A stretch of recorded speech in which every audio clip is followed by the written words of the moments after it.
A catfisher. No, it comes like a bass though. Like a better bass. A little bit better. Fish. Man, he smoked it.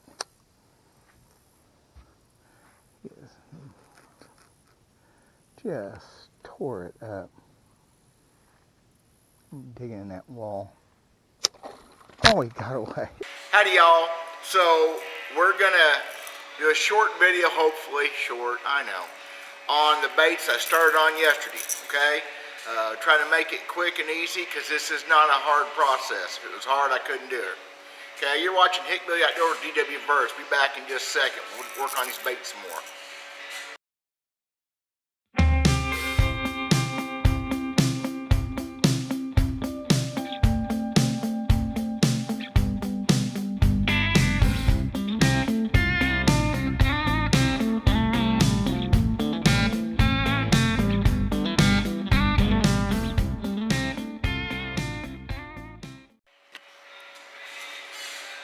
Okay guys, that video yesterday that I did, I talked about warmth.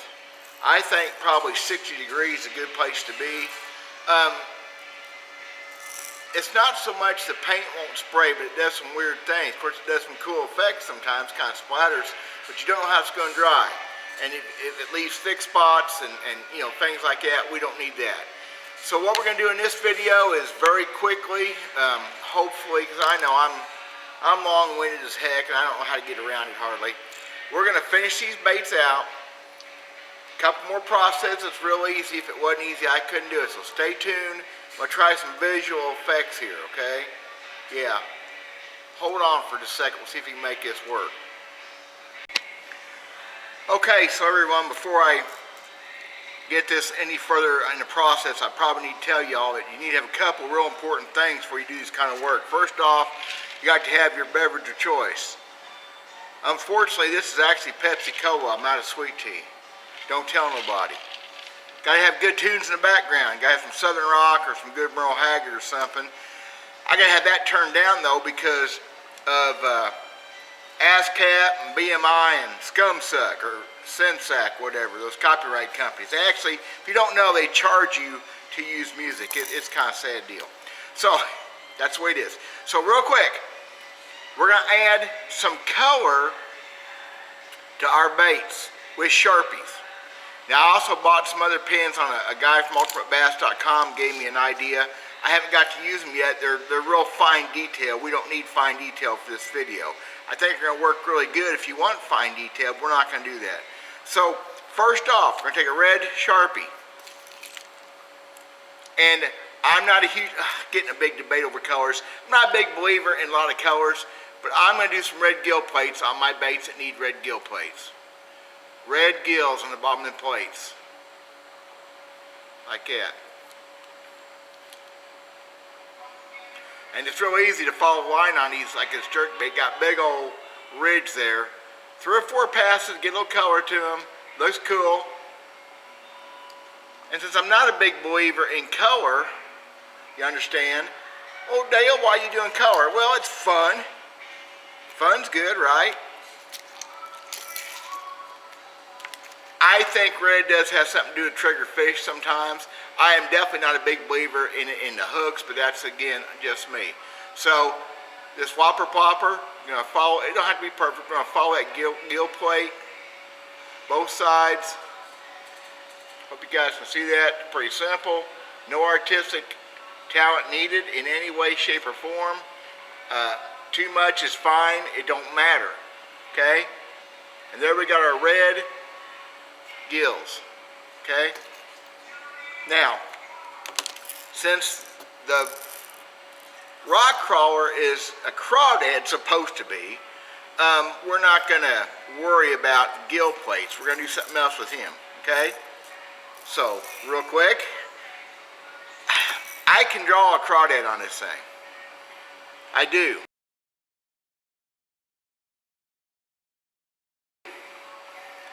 I can do a real intricate crawdad. I can do the basic lines, main serrations on the shell. But I'm going to do this one in what's called coach dog. Actually, I'm going to probably do coach dog on several of these baits. Coach dog is really easy. Coach dog pattern is just a series of blobs. It's all it is. It's a series of blobs. So, don't have to be perfect. We're going to take it, we're going to do a big old wiggle. What we're trying to do is try to break it up, okay? And again, I could throw this thing in the brown and tan and orange that it already is, and it'd catch fish, okay? No doubt. But I'm going to put a couple blobs on there, a couple wiggles, squiggles, dots.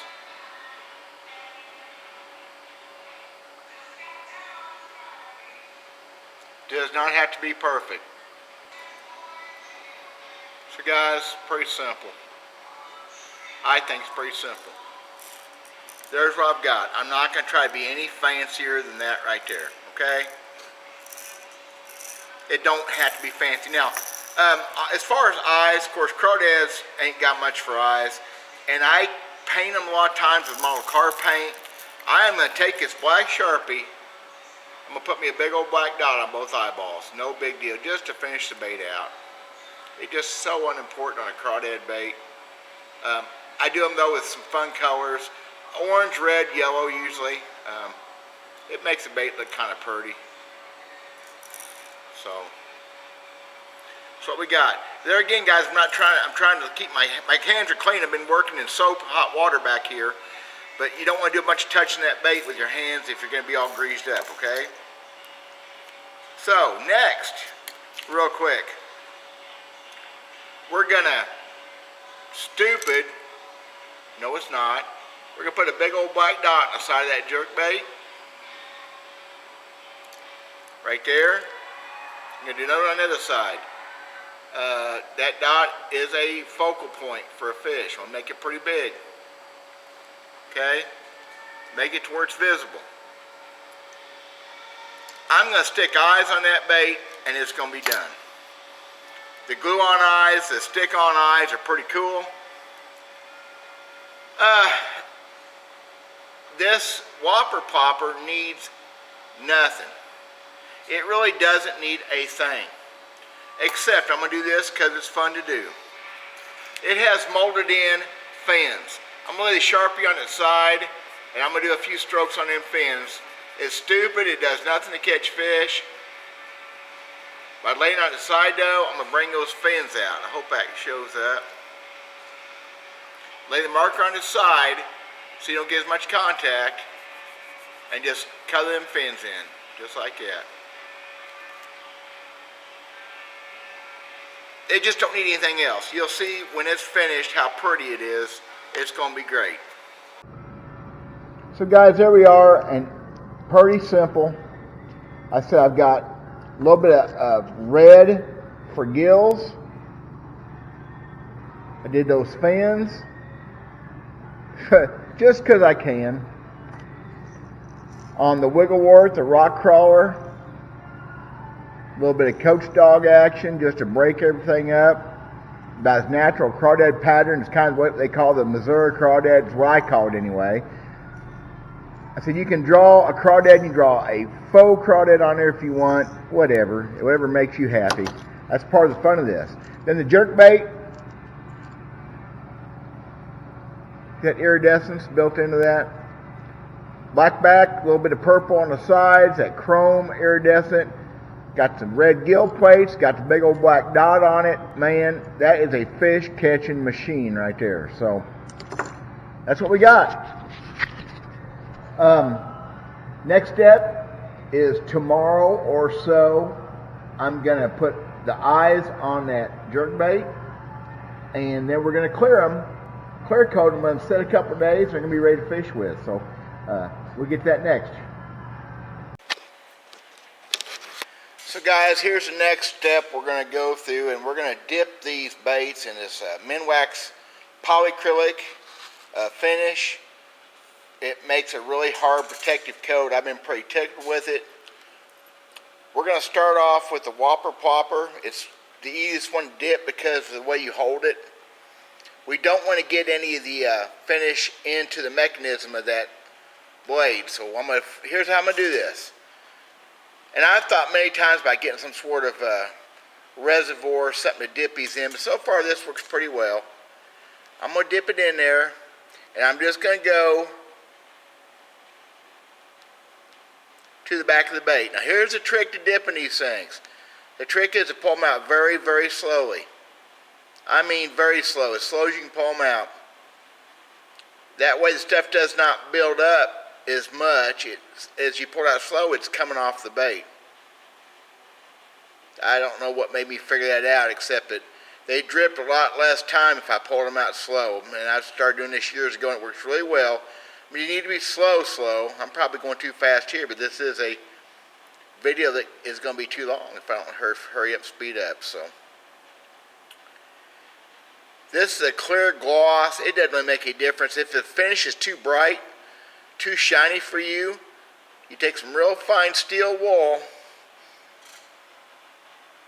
and you knock it back down.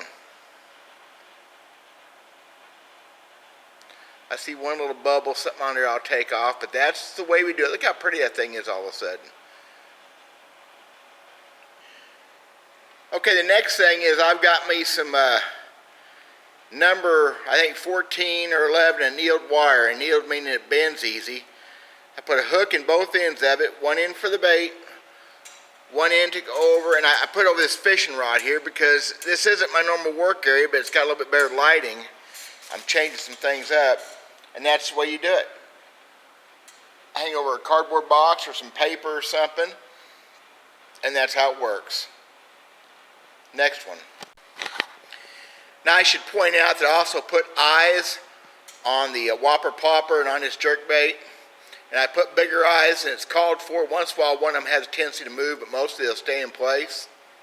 I like them big eyes. Now, this one here, actually I didn't realize I was getting this low. I need to find some sort of receptacle to put this in. I never think about it until it's too late. I'm going to dip this in by hand. When I go in, I'm going to have to tilt it in the can. I'm just covering up, I'm not getting the bill. Same thing, we're going to go pretty slow once I get started here. I'm going to put as slow as I can possibly pull it out without falling asleep. And guys, that's all there is to it. Now we'll do 2 coats like this on most baits. I think if I was selling these lures, I'd do 3. I don't think 3, as long as they're good thin coats, are going to upset any actions. But I intend to catch fish on mine. I've got some I beat to death this year, and 2 coats was enough. I don't know, I hope the camera, that's why I come over here instead of my workspace. I'm working on doing some things in my workspace. It's in my frickin' restaurant, you know. I don't know if you all can see, of course, it's going to clear up a little bit, but if you can see, all of a sudden that bait just came to life. And how the simplest paint job on the planet is just fine. So that's dripped a couple times. I'm going to hang it and go to our rock crawler. Okay, the wiggle warts and rock crawlers pose issues because they're so big and buoyant. Plus, I'm also doing the lip of this one. And I'm going to see if I can just shove it in there. It's going to try to float, so I'll leave it up against the wall. I'm going to try to shove it all the way in. Get a coating. And then again, I'm going to pull it out real slow. Now here's the trick with these big bill baits when you're doing the bills. The trick is, as you start to pull them out, is to tilt them to the side a little bit. Can you see I'm rolling it towards me? That lets some of that finish roll off of that bill. That thing will trap a lot of clear. I'm going to leave it like that for a minute. Kind of tilt it. I'll tilt it a little bit more. Turn that thing. See, I'm tilting it. And I'm letting that finish run off. And touching the side of that's not hurting my finish at all, guys. A real thin coat, it's not going to hurt anything. So that ought to be pretty close. Oops. That ought to be pretty close. And I'm going to just pull her out real slow and easy again. Well, there's our 3 baits we've done so far hanging.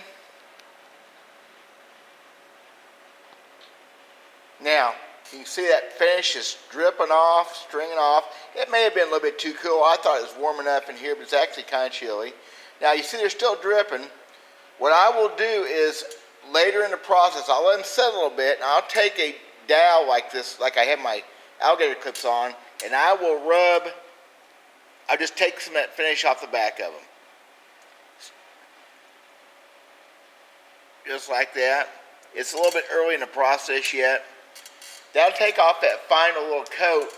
It gets a little bit thick because obviously it's dripping towards the bottom. I'll just run it down the back of the bait, real slow and easy. Oh, from about a third way back on this one to just the last fourth or so on the wiggle wart, and just clear up the nose of that whopper popper. And what that'll do is take any excess off where it's getting in my way, okay? Real quick, I'm going to show you this whopper popper again. That is the simplest one thin coat of flat black. I guess that's showing good enough. One thin coat. And we have a bait, I'll guarantee it'll catch fish about anywhere in the country. It'd be more of a clear water bait, but that's what whopper popper is anyway, right? Well guys, there you have it. That's really all there is to it. Other than another coat tomorrow or the next day. Most everything you do on this is a one-day process in between. Some of the spray coats, when you do them right with the rattle cans, you don't have to wait. I mean, I've waited just minutes. The Sharpies probably need to dry a couple of days, depends how much you put on. Another thing I didn't mention, I talked about temperature. Humidity can be an issue too. When you get a bunch of humidity like we have here in Missouri, you need to be in a lower humidity environment as much as possible, especially in summertime. Stuff just don't want to dry. So I'll put another coat on these next day or two. I'll split ring them, put hooks on them, and that's it. They're ready to go. So I'll be doing another video or two. I'm going to do some custom. That was simple as simple could be because it is simple. I'm going to do a little more intricate things, try some different patterns. I've had a request for a crappie, a freaking yellow perch, which I've seen pictures of them. I've got baits that are yellow perch colored. I'll try that. And it'd be kind of fun. You can layer that spray paint just like airbrush. You can do that. So there you go. That's all you need to see. These videos get too long. I apologize for that, but it's just what I do.